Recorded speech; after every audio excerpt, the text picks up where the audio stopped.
Assalamualaikum, welcome back to Invest Saham. Pada video ini kita akan update money flow untuk saham big banks dan saham big caps lainnya. Sebelumnya disclaimer on, ini bukan ajakan jual beli saham, so langsung saja kita ke pembahasan.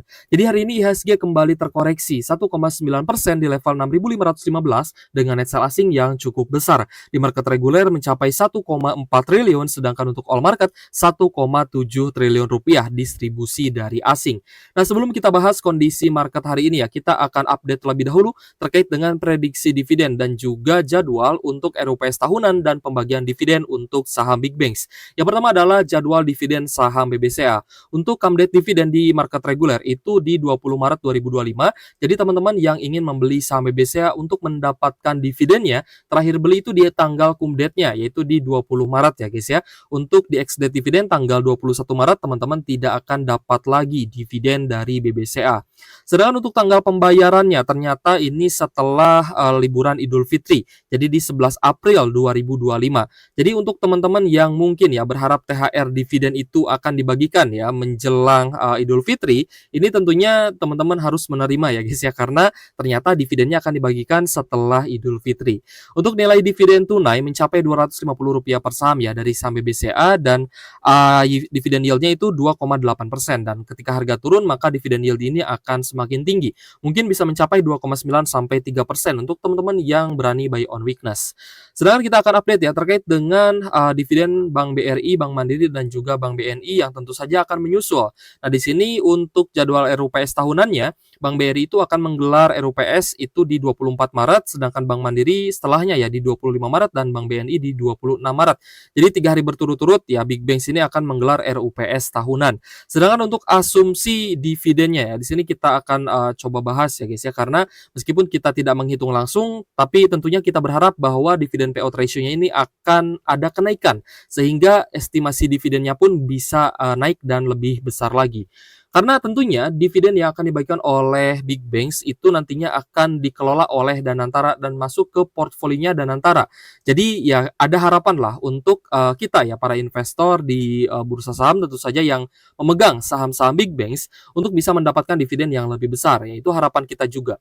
Oke, jadi untuk Bank BRI ya, asumsi dividen payout ratio-nya di 85% dengan estimasi dividen Rp204 per saham. Ini di luar dari ini ya dividen interim kemarin. Sedangkan untuk dividen yield-nya mencapai 5,4%.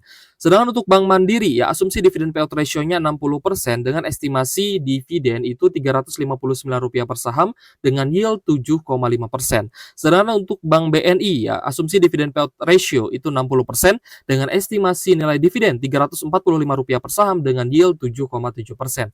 Nah, kita berharap untuk DPR Bank BRI akan naik menjadi 90%, sedangkan Bank Mandiri naik menjadi 70% dan Bank BNI juga naik menjadi 70%.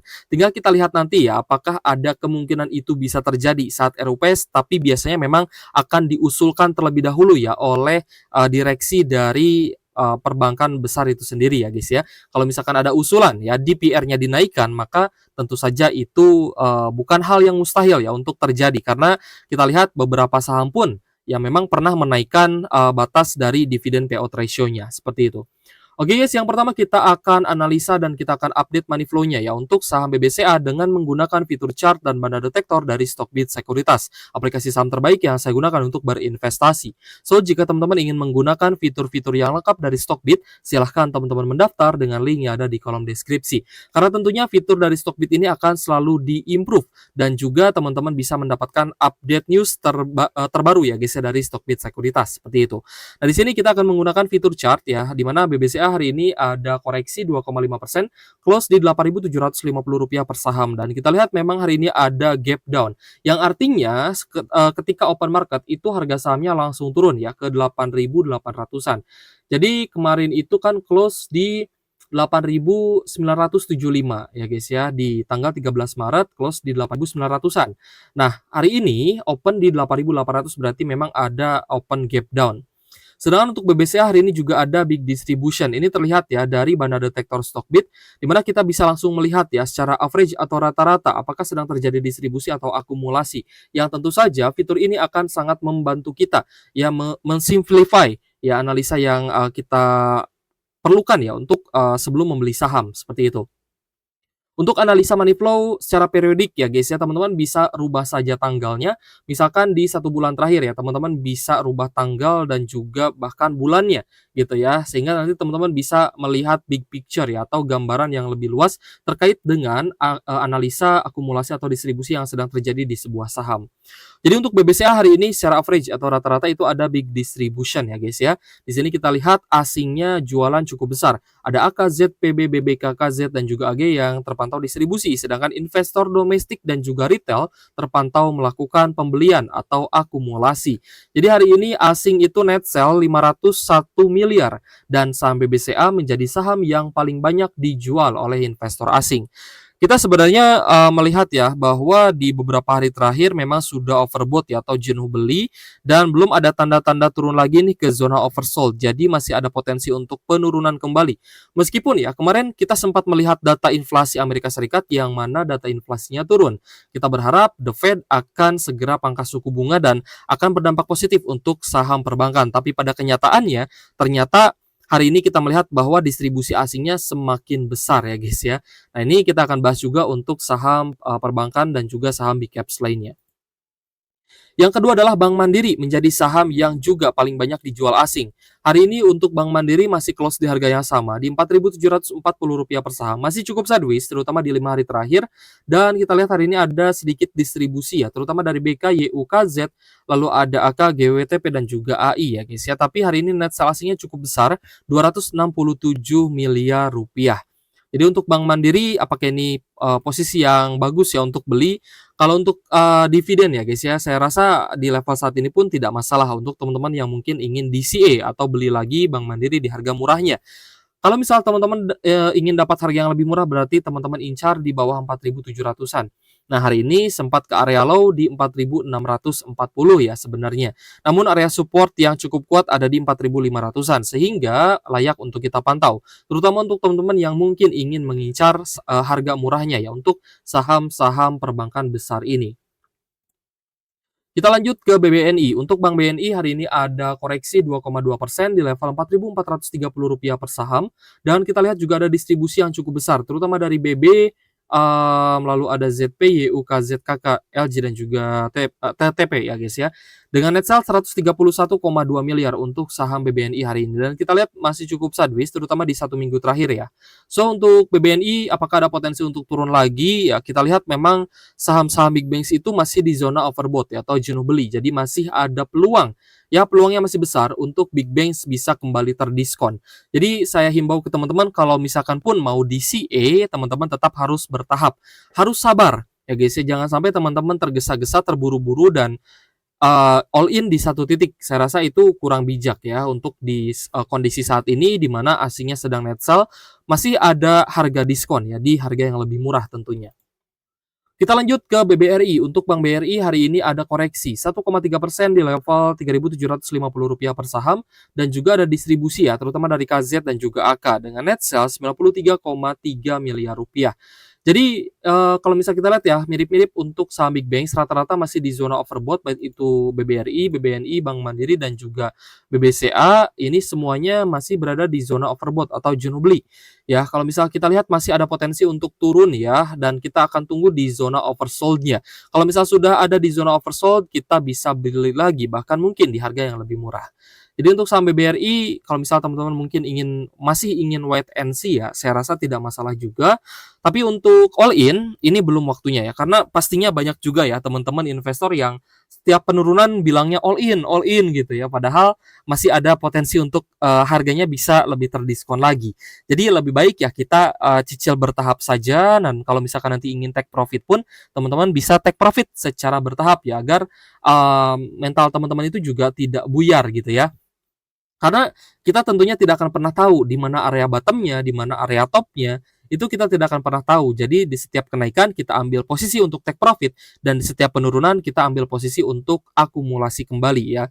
Meskipun kita lihat memang saham big bank masih ada potensi untuk turun. Jadi untuk level saat ini teman-teman yang masih memiliki cash ya, silahkan wait and see dulu. Ya kita lihat nih apakah net sell asingnya akan mereda dan berbalik akumulasi atau asing akan kembali distribusi besar-besaran.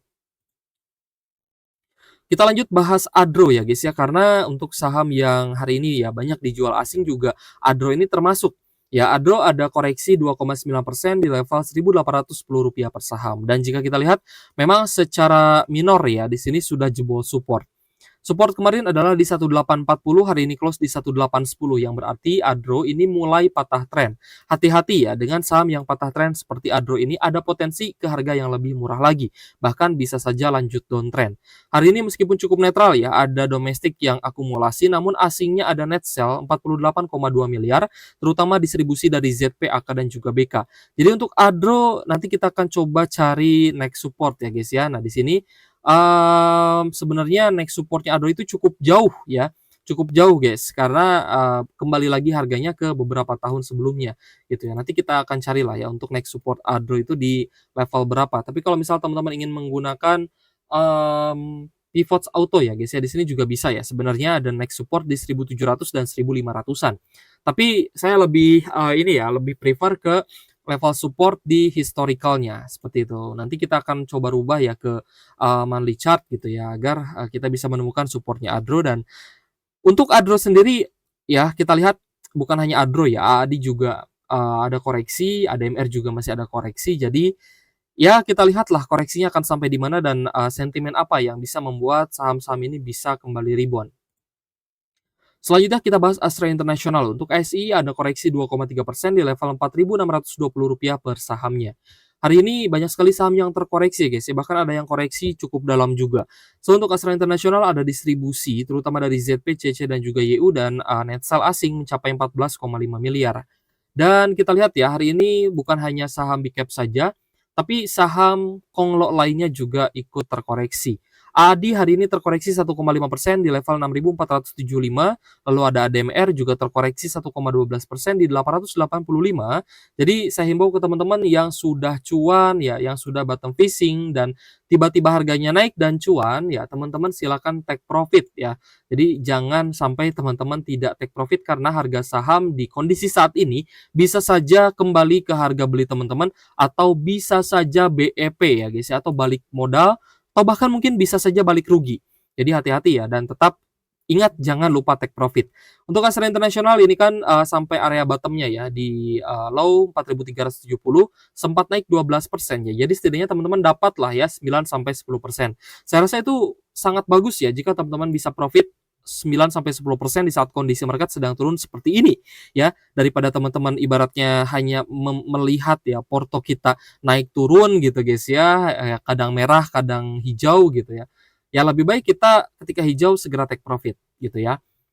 Oke, jadi kita lihat juga ya, selain Adro, di ADMR yang masih terkoreksi hari ini, banyak sekali saham Konglo yang juga turun. Seperti Pani contohnya, Pani hari ini turun 4,15% di 10.400, lalu CBDK terkoreksi 2,8% di 6.050. Nah ini teman-teman yang mungkin dulu ikut IPO CBDK, banyak yang cuan ya, tapi karena mungkin tidak mau take profit, ya keuntungannya berkurang. Atau bahkan ada potensi dia balik modal saja gitu ya. Jadi Rp0 ya, penantian kita selama ini tidak berbuah hasil gitu ya. Atau mungkin kalau misalkan tetap ego ya, tidak mau take profit, bisa saja berbalik rugi. Dan tentunya ketika ada kenaikan lagi pun ya, ada bullish reversal, banyak lah ya banyak investor yang dia akan beli lagi di area bottom. Jadi dia sudah cuan 2 kali, tapi ya ada juga yang dia BEP naik lagi sedikit, ya take profit dengan cuan yang sedikit. Itu saya rasa teman-teman harus banyak belajar lagi ya dari pengalaman pribadi ataupun dari pengalaman orang lain seperti itu. Karena dalam dunia investasi itu tentunya kita sering dihadapkan ya dengan keputusan-keputusan penting, baik itu keputusan untuk kita entry atau keputusan untuk kita take profit. Kita lanjut ke JIHD ya. JIHD hari ini juga terkoreksi 7,2% di Rp700 per saham. INPC juga terkoreksi 1,2% di Rp158 per saham. Untuk saham Raja ya, hari ini koreksi 3,5% di 2.180. Ada isu ya bahwa Raja ini akan akuisisi beberapa anak usaha gitu ya, atau beberapa perusahaan. Untuk Ratu juga masih koreksi ya 2,4% di 4.950. Nah, Ratu juga kita sudah cuan luber ya guys ya. Teman-teman juga sudah cuan luber ya, sudah take profit juga. sudah lama ya bahkan take profit, tapi banyak juga yang belum take profit sama sekali ya. Mereka masih menunggu dan masih berharap harganya naik gitu ya. Sebenarnya it's okay, tidak masalah ya, karena semua keputusan investasi di tangan masing-masing, tapi coba kalian hitung secara matematis. Kira-kira ya ketika kalian hold dengan potensi capital gain yang naik turun ya, mungkin kadang juga bisa merah gitu ya. Dengan teman-teman take profit dulu nih, nanti bisa masuk lagi, itu lebih cuan mana? Secara matematika, saya yakin teman-teman yang sudah paham teknikal itu bisa sering cuan gitu ya. Kita ke pembahasannya kita ke sering cuannya, bukan ke cuan lubernya. Karena kalau misalkan cuan luber gitu ya, itu sebenarnya tinggal di hold saja. Itu pun jika ada sebuah sentimen yang sangat-sangat kuat ya guys ya, baik itu akuisisi, backdoor listing dan lainnya, mungkin kita bisa hold jangka panjang atau ya sampai dia mentok lah ya setidaknya. Kita bisa cuan luber, tapi kalau misal kondisi market seperti ini ya lebih baik teman-teman take profit. Brand hari ini juga koreksi 0,8% di 6.025, BRPT juga koreksi ya 2,5% di 780, Tepia koreksi 3,5% di 6.750 dan cuan koreksi 2,7% di 7.100-an.